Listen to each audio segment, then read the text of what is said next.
Mesdames et messieurs, bienvenue à suivre ces numéros de l'actualité sur Kivu Morning Post. Tout de suite, les grands titres. Des combats meurtriers opposent ce vendredi 21 novembre 2025 les combattants Twirwaneho alliés à l'AFC M23 aux miliciens Wazalendo fidèles à l'armée congolaise autour des Minembwe dans les territoires des Fizi au site Kivu. La société civile des Fizi signale que plus de 360 000 personnes ont été déplacées à cause des conflits entre les raids Tabara, Twirwaneho, Pro M23 et d'autres groupes armés dont 157 239 depuis le 31 octobre.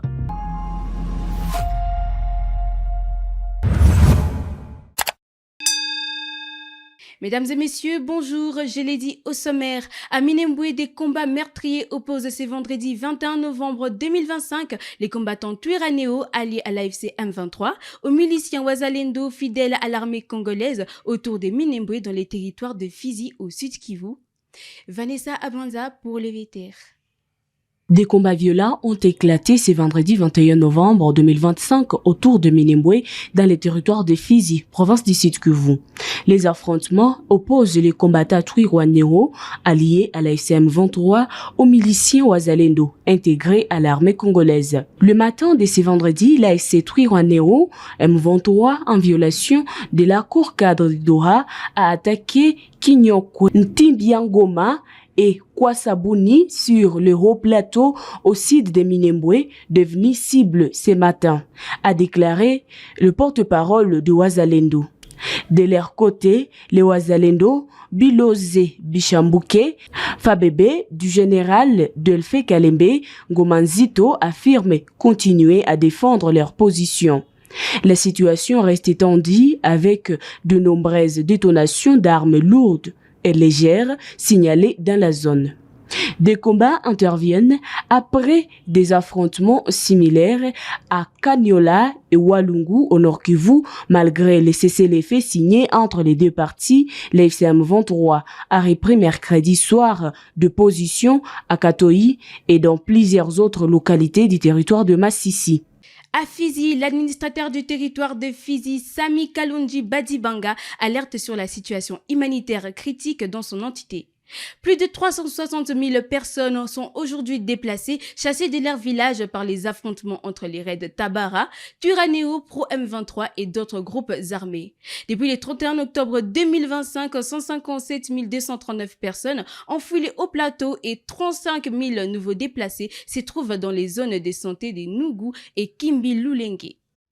La situation sécuritaire dans les territoires de Fizi reste toujours préoccupante depuis la prise de la ville de Bukavu, chef-lieu de la province du Sud Kivu, par le rebelle du M23 le 15 février 2025. Les affrontements récurrents dans les hauts plateaux, l'occupation d'une partie du territoire par le raid Tabara, Nkumino, Twirwaneho pro M23 ont acerbé la situation humanitaire de plusieurs déplacés, déjà désastreuse. Depuis le 31 octobre 2025, date de reprise des affrontements, le territoire de Fizi compte 363 830 déplacés internes. Une partie de ces derniers est gérée dans des sites d'accueil, soit 9 280 déplacés internes. C'est le haut plateau compte 157 239 personnes ayant fui les violences. Les zones de santé de Nundu, dans le groupement de Babungwe Nord, secteur de Tanganyika, et celle de Kimbi-Lulenge, en groupement de Bashimimbi, secteur de Lulenge, compte actuellement 35 000 nouveaux déplacés internes venus dans le haut plateau de Fizi. L'insécurité persistante entraîne des déplacements massifs et répétés de la population, l'abandon des champs, limite à l'accès aux terres arables, aggravant par ricochet l'insécurité alimentaire à Fizi, où 25% de la population est déjà affectée. La surmilitarisation du territoire, difficulté d'accès dans des zones occupées par le rebelle du M23, la prolifération de barrières payantes empêche l'acheminement de l'aide humanitaire, freine les retours des déplacés et expose particulièrement les femmes et les jeunes filles à des violences sexuelles basées sur le genre, avec des conséquences sanitaires graves dont la propagation des infections sexuellement transmissibles. Le territoire de Fizi appelle à une accélération de l'assistance humanitaire et attire l'attention sur la cohésion sociale, la cohabitation pacifique et le rétablissement de la paix durable, comme voulu par son Excellence, Monsieur le Président de la République, Félix Antoine Tshisekedi Tshilombo. Le territoire condamne tout discours de haine, de tribalisme, de discrimination, de xénophobie et appelle toutes les communautés à privilégier la paix pour le développement du territoire de Fizi. À Goma, les maires Katembun, Dalieni, Julien rappellent aux habitants de Goma qu'ils peuvent circuler 24 heures sur 24 et met en garde contre les diffusions des fausses informations sur les réseaux sociaux. Ukisema kunakuwa rumors yenyewe inatembea ndani ya reseaux sociaux kama inakataziwa ndani ya vile ya Goma kutembea nyuma ya mtende. Tunasema kama hii ni fausse rumeur, ni habari ya mbaya na ni ya uongo. Sisi hatuja hata siku moja kuamilike kama watu wanastahili kufunga aktivite zao na wasitembee nyuma ya saa 3 ya usiku. Ni kusema tangu zamani wakati tumefika hapa tunaambia population itembee 24/24. Aktivite isiendelee. Lakini diwali wa jimbo baadhi ya Dasi Musanga amezungumza juu ya watembeza pikipiki, sababu ile sekretari ndio tulikuwa tia ordre, lakini ndani tuko na tia ordre. Ndio maana tunasema kama babutari ndio saa zao za kutembea inaishia ku 0. Ndio kusema a partir ya 0 kuendelea mbele motare haruhusiwi kutembea.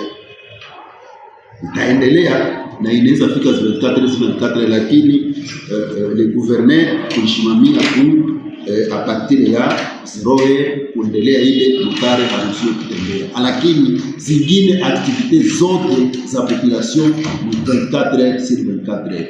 Ile audio niko natembea ni audio ya uongo. Ni kusema autorite ndio anapashwa informer population yake kama kuko shida. Lakini osino utashida hii ya kuwa population inapashwa kujua kama si kama tunashimamia milia ya Goma tunazungumza au gouverneur de province wakuna jua kama ile ni information ya uongo. Watu wako libre kusikiliza bwana journaliste 24/24 sauf les motards mwisho yao ni 0. Tuko na service yetu ya DSR, departement ya sécurité na renseignement, utafanya kazi yake mwenyewe, atakutana iko na sambaza ile habari ya uongo, sheria itafanya kazi. Toujours dans le Nord Kivu, à Lubero, la MONUSCO condamne les attaques meurtrières menées par les ADF les 13 et 19 novembre 2025 dans les territoires de Lubero au Nord Kivu qui ont fait au moins 89 morts dont des femmes et des enfants. Michel Vikali pour le VTR. La mission de l'ONU pour la stabilisation en République démocratique du Congo, MONUSCO, a condamné fermement les attaques meurtrières menées par le groupe armé Force démocratique ADF. Les 13 et 19 novembre 2025, les ADF alliés à l'État islamique ont mené plusieurs incursions dans le territoire de Lubero au Nord Kivu. Selon les informations recueillies, les bilans des attaques dans le secteur de Bapéré et la chefferie de Bachouaa est de 89 civils tués, dont au moins 20 femmes et un nombre encore indéterminé d'enfants. Dans la localité de Biamboué, au moins 17 civils, dont des femmes internées dans la maternité, ont été tués dans un centre de santé de l'église catholique. 4 pavillons abritant des malades ont été incendiés, a déclaré la MONUSCO. D'autres localités, notamment Mabiango, Tunarudi, Sambalissa, Tchoucha, ont également été la cible d'exactions comprenant des enlèvements, pillages de médicaments, incendie des maisons et destruction de biens appartenant à des populations déjà confrontées à une situation humanitaire précaire. La MONUSCO présente ses condoléances aux familles et communautés endeuillées et exprime toute la solidarité des Nations Unies aux populations affectées. Les violences contre les civils, y compris dans des structures médicales, peuvent constituer des crimes de guerre et des violations graves des droits internationaux humanitaires, a déclaré Bruno Lemarquis, représentant spécial adjoint du secrétaire général et chef par intérim de la MONUSCO.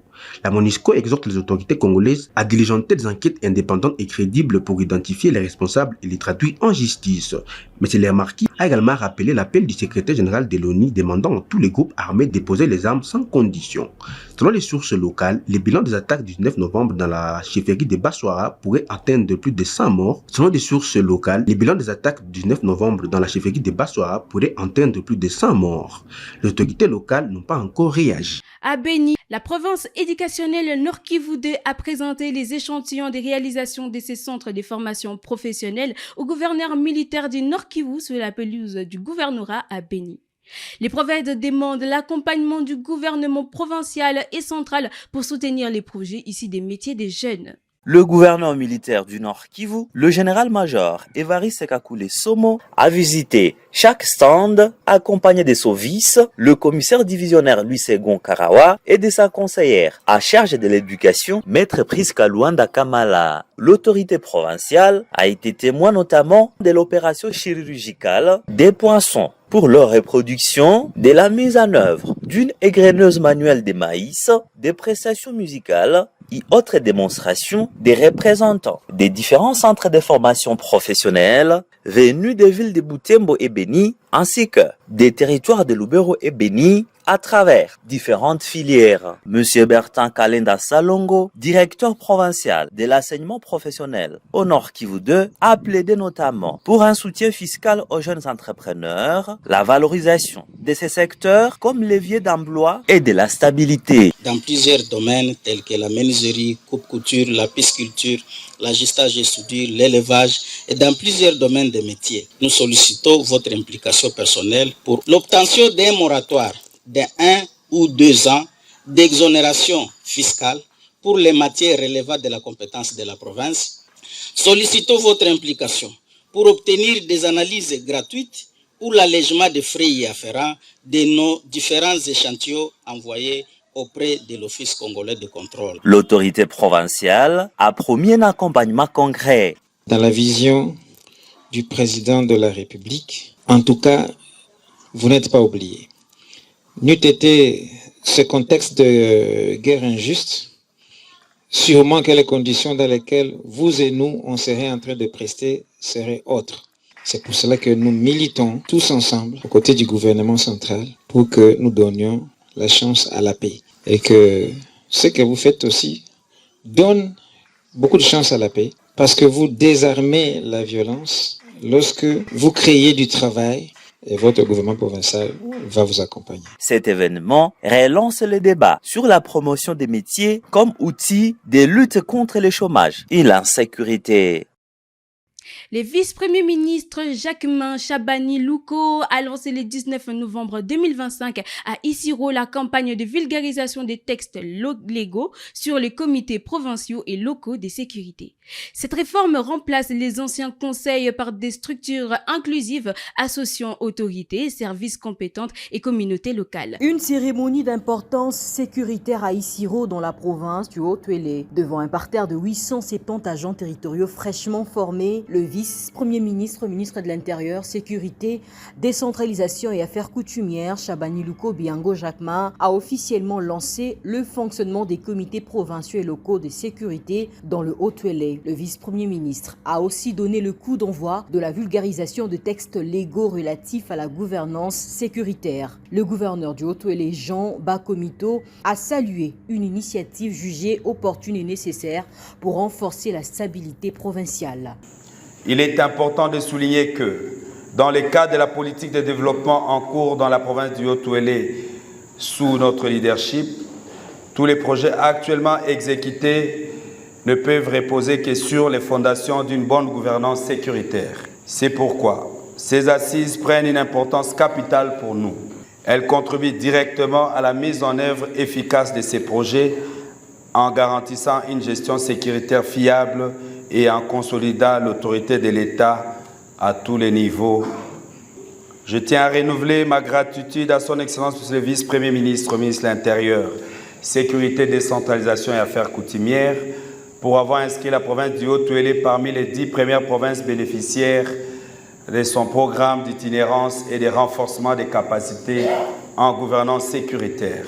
De son côté, Alphonse Ntambwe, coordonnateur de la formation, a rappelé les sanctions prévues par la loi en matière de gouvernance des proximités, soulignant l'importance de la discipline dans l'application de nouvelles dispositions. Le vice-premier ministre Chabani a à cette occasion insisté sur leur appropriation à la base, rappelant que cette réforme constitue, selon ses mots, le socle de la gouvernance participative. Vous, les chefs de quartier, les chefs de groupement et les chefs de rue, vous constituez aujourd'hui, avec les textes de loi qui vous ont été distribués, la base et le socle de la protection du territoire national et de la sécurisation de nos concitoyens et de leurs biens. À partir d'aujourd'hui et de maintenant, la tenue des réunions de sécurité en format restreint chaque semaine, avec la participation de tous les responsables des services et l'organisation des réunions de comités de sécurité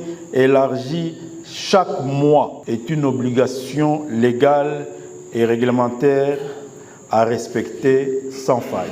Aussi, l'élaboration des comptes rendus des réunions et leur transmission à la hiérarchie dans les délais requis feront l'objet de missions de contrôle, de suivi et d'évaluation. Et des sanctions seront suivies, soit positives ou négatives. Aujourd'hui, nous avons positivement sanctionné notre gouverneur Mwana Yanzambe. Nous serons heureux de continuer à le sanctionner positivement. Mais si ces instructions ne sont pas respectées, nous n'hésiterons pas à la sanction négative, parce qu'elle existe. Ces réunions doivent mettre le focus sur les échanges actifs d'informations, l'identification et la cartographie des menaces et problèmes sécuritaires, ainsi que leur analyse approfondie. À l'issue de la cérémonie, les membres du comité provincial ainsi que ceux des comités locaux de sécurité ont reçu leur brevet attestant une formation intensive de 3 jours. Un lancement qui marque une étape décisive dans la réforme sécuritaire du pays avec pour ambition de rapprocher la gouvernance des citoyens et de consolider la paix dans la province du Haut-Uélé. Nous voici à Kolwezi. La province de Lualaba a rendu hommage à 35 creuseurs morts dans un incident sur les sites miniers Moulondo, à une 50aine de kilomètres de Kolwezi. Leurs dépouilles ont été exposées à l'esplanade du cercle réactif Manika.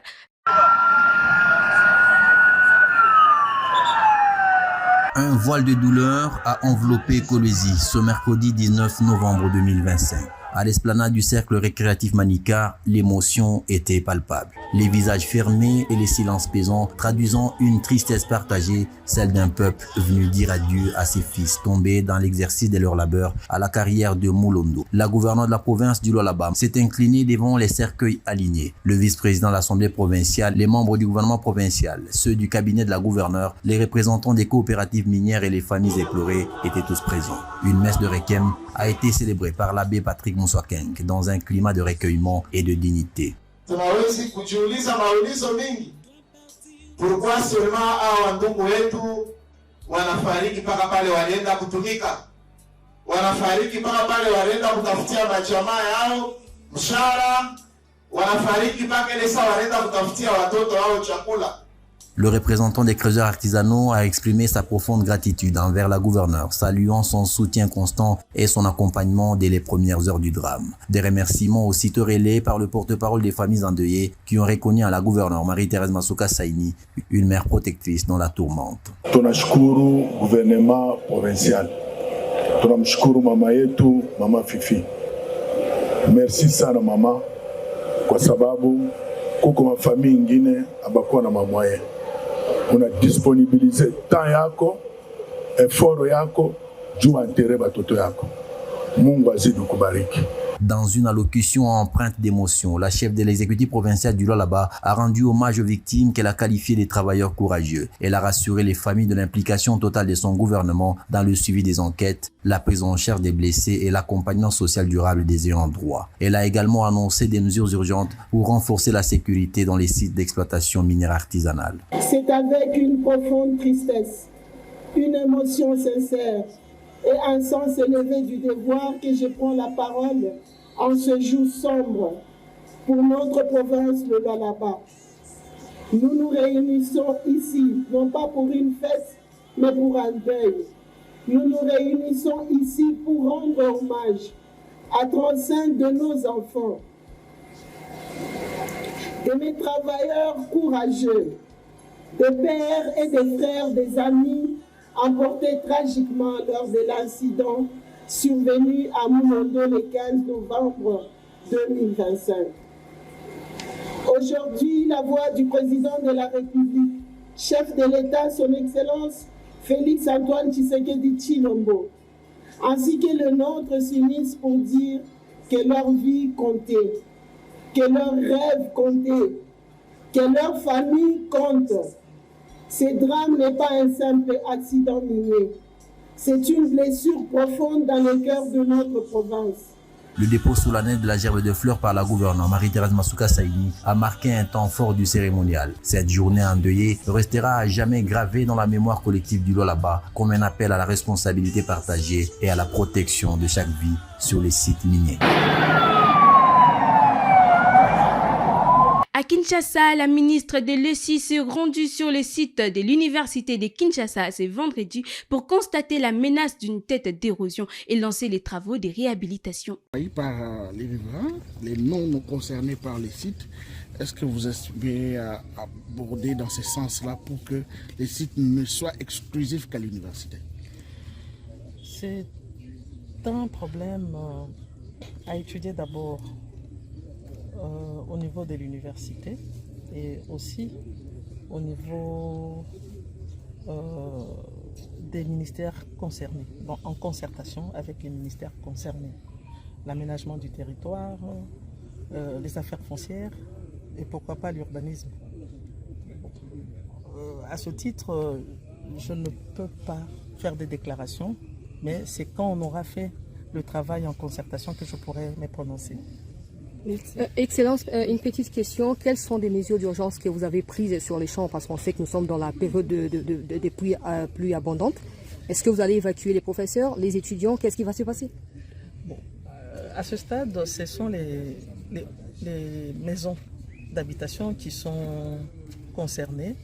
Nous avons discuté avec les membres du comité de gestion, voir les familles qui peuvent être évacuées. Pour le reste, en urgence, c'est ce que nous avons pris comme décision, mais nous sommes en concertation. Merci beaucoup, Excellence. Mesdames et messieurs, nous arrivons à la fin de ce numéro de l'actualité du jour. Merci à vous d'avoir suivi Kivu Morning Post. Nous vous disons à la prochaine et sur ce, portez-vous bien.